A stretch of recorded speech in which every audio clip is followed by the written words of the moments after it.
Thank you for joining For Our Special Kids, where we openly and honestly discuss the magic and the mess of raising a child with special needs.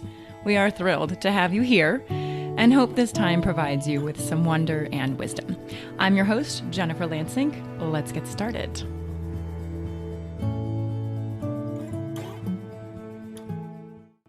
Bonjour from France. I am sitting in a beautiful hotel room, finishing up the final touches on my interview with Michelle Wagner. Before we jump into the episode today, I wanted to let you know that I have been taking lots of voice notes about how to make traveling with a child with special needs a little easier. And I hope after this holiday over here, I can put something together for us all on how best to maneuver the joys and the trials of traveling. FYI, I did fly across the pond alone with Teal, so I did learn quite a few lessons, but she was a champ. And a sneak peek, I asked for a lot of help along the way. So if you have some tips or hints for making traveling with your child easier, please send them to jen@forOurSpecialKids.com, and I'll incorporate them into the upcoming show. All right. On to today's episode. Michelle and I speak about Mickey, her 14-year-old son, and how his bilateral cochlear implants helped him to, or still help him, to live a more typical life within his environment. Michelle talks about the fears around the surgery, if it would work, the intimate times of therapy with him, the 2 books that they wrote highlighting how Mickey's in school and at home on the farm. And towards the end of our conversation, we look into why it's so important for a child to have purpose. So I hope you enjoy, and as always, let me know what you think. Born and raised in Chicago, Michelle Wagner currently resides in California, where she is a full-time realtor, mom, and award-winning author of 2 books, Mickey on the Move and Mickey on the Move Farming. After discovering her son Mickey was profoundly deaf in both ears, Michelle made it her mission to get him what he needed to live his best life. And this included bilateral cochlear implant surgery when he was 3 years old. Michelle has always loved helping other people and currently dedicates much of her time and support to charities and events to help other children with hearing loss and assist families as they work through different approaches to raising a special needs child in a typical environment. Michelle, I am so glad you've joined us. Thank you for taking time out of your very busy schedule. Thank you. And thanks for having me, Jen. Always a pleasure, especially to talk to another mom. Congratulations. I hear Mickey just was promoted from 8th grade. So yes, Mickey just was promoted from the 8th grade to 9th grade, and it's super exciting for all of us. Yeah, that's amazing. I know, a huge accomplishment. So congratulations for the whole family. So let's start with when you first noticed that Mickey was having some hearing issues. What went through your mind? How did that go for you? He was 18 months. He was so expressive and happy, but the test was not banging something on the floor where he could feel the vibrations, but actually like banging very loud things together, standing behind him, and no response at all. Then taking him straight to the local ENT, fitting Mickey for hearing aids, and the hearing aids not doing anything. So at that point, we went straight to UCSF, which is a phenomenal hospital here in the Bay Area. The audiologist, we just got on the fast track to make sure he was able to get implanted. Okay, so you adopted him when he was 18 months old, and pretty quickly you figured out that he was having some hearing issues. Yes? Right. Okay. And then he was 3 years old when he actually got the surgery. And it's so interesting when I talk to other moms, you did exactly what every other mom does, right? Immediate, everything changes, everything in your world changes, and everything becomes, I will do anything for this child, period.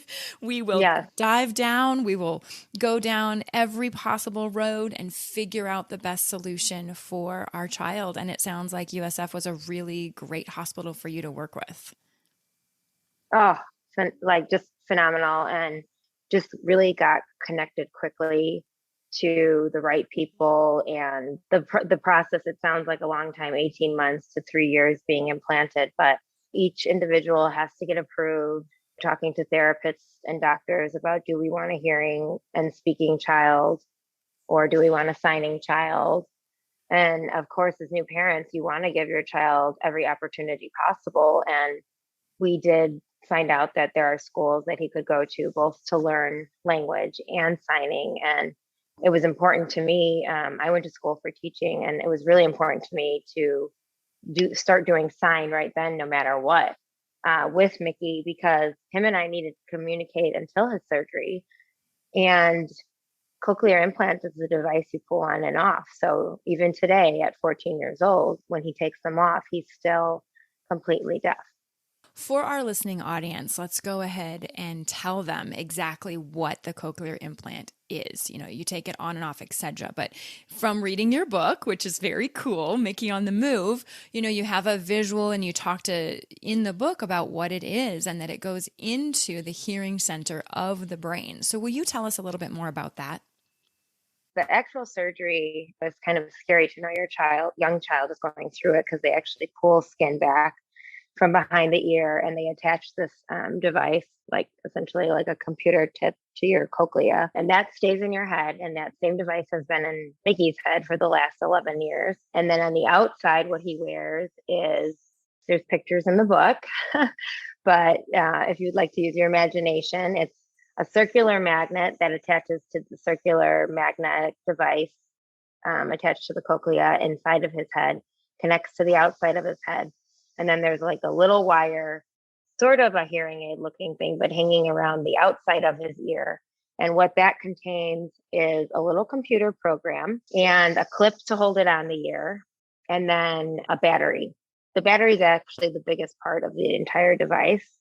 And now Cochlea makes something that's just a circle that attaches to the magnet inside of his head. But Mickey's very involved in sports and activities, and he's a 14-year-old boy. So having the device where it's a magnet and around his physical ear is what we're staying with for now. Sounds like he has a say in what happens. Absolutely. Yeah. Well, I think it's phenomenal. So then how does it actually work? So the computer takes in sounds and voices and everything, and kind of translates them. Mickey gets mapped, is what it's called. So it's how, like, at what pitch and strength the sound is coming in and affecting his brain. And then it goes through, the vibrations go through the cochlea, and it creates sound for him.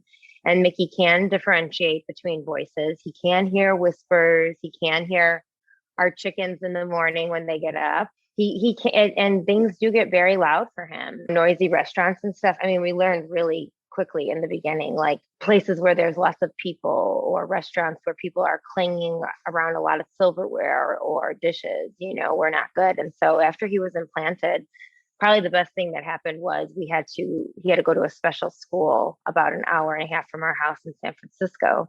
During that period, those 3 years, Mickey and I had a little apartment, and it was just the two of us in there. And we went to speech lessons and a special school there, preschool, for those children that were hearing impaired, where they also did signs. But, every night we came home and we just read books, and it was one-on-one. We didn't have a TV. There were no distractions. I see now, looking back, how very crucial and important it was to give Mickey that one-on-one attention all those years. Just dedicating to his needs has certainly paid off. And time that you will never regret giving him, ever. Correct. Yeah. So I want to go to that moment when he first hears. He has that just ability to hear sound. I mean, what was that like for him? What was that like for you? I mean, I'm getting emotional thinking about it. So tell me about that first moment when you knew, oh goodness, he's hearing. As a parent, I think that we were more nervous, or, you always have that thought, like maybe it's not going to work or something. But, he was a happy kid, and he just like lit up, but then they get scared right away. But he was generally happy, but it was a lot of adjusting and a lot of what hurts him, what doesn't hurt him. a lot of kids just constantly want to pull him off and fight about it. But Mickey, he was curious. He was curious. He wanted to learn. And it was a process that took a lot of patience, but it went good for the most part, I'd have to say. I mean, I think every surgery you have those moments, right, where you're like, okay, is it going to work? Is it not going to work? What's going to happen? And I can relate to that completely. So it's really cool that you guys had that opportunity to just adjust and work with him. And it sounds like you really were meeting him where he was. And I think all of us need to get reminded of that, right? All the time. Like we meet the child where they are. I mean, my daughter is, we call her verbalish now because I'm so proud. She actually said bubble yesterday, very Oh, intentionally. It was really, really cool. But I was oh, having a horrible mom day. I wasn't meeting her where she was. I was expecting her to be where I was. And man, I told my husband, I was like, I got an F yesterday. I got an F. I was a horrible parent and I didn't meet her where she was. And I think sometimes we need to be graceful to ourselves, give ourselves grace. But at the same time, I mean, it sounds like all that special time that you had in San Francisco with him and in the car rides with him and all of that, you were really meeting him where he was and such a huge benefit for him. So I love that. I've always believed, and I say this to my friends, other parents all the time, every moment is a teaching experience and every moment is a learning experience. Every moment. We talk on the podcast a ton about one, all the lessons that these children are teaching us. I mean, Teal chose me, obviously Mickey chose you, and the lessons that we all learn are just gargantuan. I mean, every day Teal teaches me something. I mean, Yeah, just patience and understanding is so huge. huge. Oh my gosh. And you can ask anybody. I was not exactly the most patient person before Teal. Well, So well, me either. You're preaching to the choir. but I mean, it's true. They just teach us so much. Mickey's And been a gift to everybody. we also talk about the magic of these kids. So when you think about what Mickey has done and how he shows his magic, and like you said, I mean, everyone loves him and everyone has just been touched by him. How do you describe that? It's so natural. It's just his presence. Oh, he is so sweet and empathetic. Life moves so quickly to take an opportunity to try and just simply try and listen better.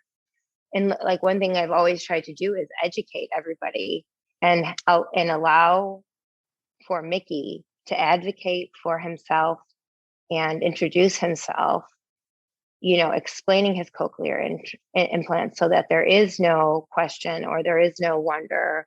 I mean, we're so lucky that these days, or especially the community we live in, there's no making fun of. Uh, and especially if you have the knowledge. And, it's up to the parents too to educate. And so that's something that's been huge to me. And then when COVID started and I was working from home and homeschooling because the other kids were Zooming and that didn't quite work for Mickey, a friend had said to me, you should really write a book about Mickey and I was like, well, maybe this is the way I can educate people. And, Mickey's a really good artist. He helped draw, and then there was an illustrator, of course, the cochlea and things like that. And I'm not a writer. I wasn't even good in, English or literature, or what have you in school. But it's getting information across. It's a child's book for adults and children. It is. And I actually read it to Teal again last night in just preparation to chat with you. And what I really feel with the book, and I know it is somewhat of your intention, and because you mentioned it in your bio, is living in a typical environment. We all want our children to be just completely accepted in this world, no matter who they are, no matter how they communicate, no matter if they walk, if they don't walk, etc. And the book gives you a chance to say, hey, you are in a typical school. And we're going to address all of these questions of what is that and how do noises affect him and why do we need to adjust things a little bit, but we don't need to adjust everything. And it starts with education, and I know you're all about awareness and community, right? Education, awareness, and community. So, how have you guys used that book to increase not just the education, but the awareness and the community around what you're doing? That's a great question. Thank you for asking. And I can tell you that I've donated a lot because the book is for education. I did a few prints with the publisher in the beginning, and then I had to do another round, and then it got awards and I had to do another round, and that kept going, and I was like, I can't believe this. It's working. Like, it's working. And it's such an overwhelming joy. We've also partnered with proceeds of the second book to help people who cannot afford cochlear implants, don't have the insurance and things like that. I mean, I really believe in helping people, and education is one way to start. Mickey has kind of turned the book into like a business card for himself. We went on a trip last year and he was introducing himself to new people, and he would just bring the book with and tell people, this is a book my mommy wrote. It's about me. Then they could see his cochlears and what they are. And he did that all on his own. So kudos to Mickey for that. And the books are short because, I never liked to read long books. I mean, it works. I mean, it's quick. It solves a problem. There's a problem, not to tell you what the story's all about, but there's a problem at school and with what's going on, and you solve the problem, and it's quick and interesting, but in the end, it really does do a good job of teaching quickly. And I think one of the things that I really encourage kids to do, and adults truthfully, is just ask questions. It's okay to ask questions. What is that? How does it work? I mean, kids are curious. You said Mickey's curious. I mean, adults are curious. And I think your book does a really good job of just saying, it's okay to have something different, and it's okay to ask questions and to learn about it. And then once you have the education and the awareness of what it's doing, it becomes a non-issue. Yes. And that's really what we all want for our children, right? I don't care if you ask 1,000 questions, but I need it to then become a non-issue. I want you just to accept my kid the way they are and love on them and let their magic shine, period. Let them be who they are. So I think your book does such a good job of that. Yeah, education, awareness, and community. I just love that. So tell me about the second book. It's about farming, which Teal adored all the animals in the book. It was really fun. Tell me about that, and where do you think the second book's going to take you guys? Well, it's about our real life once again.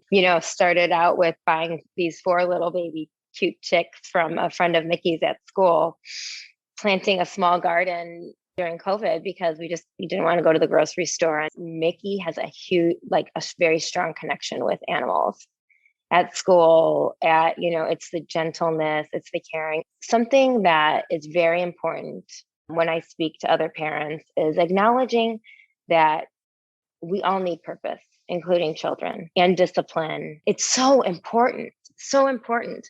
And in a time where the world was upside down during COVID, some people are stuck at home in apartments. Who knows what the scenario is, who extra was living in your house, or who you weren't seeing, or what parent was stuck in another country with work. Adapting, just adapting to changes and making the best of everything. And we had this little coop on the side of our house. We're raising these 4 chickens, and we just like made the best of all we could. And then from there, it kind of grew by another work of miracles. And now we have 12 chickens and a bigger garden, and it's a lot of work to do, but it's growing, taking every opportunity to grow. And yes, at asking who else you could help, what neighbor you could help, who might need something, and especially a child needs to feel purposeful. We as parents, sometimes, especially mothers, have too many purposes at once. It's a lot to juggle, but children want to help. Children want to feel needed. Children want to feel proud. For Mickey, a lot of the physical work he does and a lot of his connection with animals and people is very special. Very special. I adore that statement. I wrote it down. We all need purpose, including children. And the first thing, as you were talking, I'm like, do I give Teal enough purpose? Like, I've started to realize like she likes having a little chore. Like, she likes picking this up and taking it over there and picking up her Mm-hmm. toys and things like that. But you're right. I need to give her much more purpose. We all need to give our children an opportunity to have more purpose, Mm-hmm. whether it's watering plants or folding napkins or whatever. I mean, I that's my huge takeaway for the day. Yes. Is how can I give her more purpose? And the farming book, the second book that you created, yeah, you do show that Mickey is doing a lot of the feeding of the chickens and managing things. And it sounds like you, once again, are meeting him where he is. He loves animals. He loves people. Let's figure out something there. And I plan on figuring that out for Teal. Just like, what is that little baby purpose that we can do, even for a month, and then we can change it, or 2 weeks, and then we can change the purpose. But Mm-hmm. I love that. So thank you. Thank you for reminding me of that. That's huge. Next steps. What are you and Mickey up to since Mickey's on the move, as you were clearly articulating in your books? What is the next step? What are you guys doing this summer? What's happening? Well, Mickey today had his first day of work, a real job, not just working at home with us. He started at 7 a.m. at school, working on the farm with one of his favorite teachers. So he's doing that and doing tennis this summer. And we continue with meeting with his tutor 3 days a week and also doing his private speech session 3 days a week. We do have a trip plan that was planned for 2019 before we went into COVID, and it's actually going to the Galapagos. I believe in experience rather than gifts. I believe in having real life experiences and something that we can do with our children. Yeah. There's so much opportunity. So I'm really looking forward to this.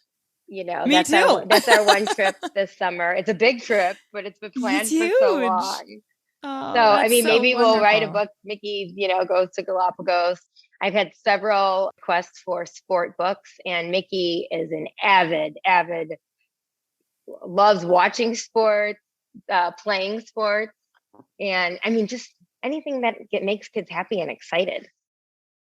I love. Again, giving him purpose. Yeah, exactly. Well, I can hear the passion. It's exciting. I think there's a book called Mickey on the Move Goes to Work. Mickey on the Yes, Move Goes to Galapagos. I think you've got a lot there to just continue to teach people. And I love that education is at the forefront of what you're doing, Michelle, because all of us need to be more educated on all of the amazing things that these kids are teaching us and getting us out of our comfort zones and expanding our horizons. And you are doing that with your books. And I truly appreciate your time. And I look forward to getting the third book whenever it pops out, because it's a you'll be really one of great. the first, of course. Good. Good. Well, I know Teal really likes them. So, and it's a great teaching tool. So, congratulations on being an award winning author. Very cool, along with everything else that you're doing. And enjoy the Galapagos. Make sure that you give us a little update on how that goes, because that just sounds phenomenal. So, enjoy life. It sounds like you guys are really just embracing everything and living life to the fullest. Yes, which everybody should try and do, no matter what.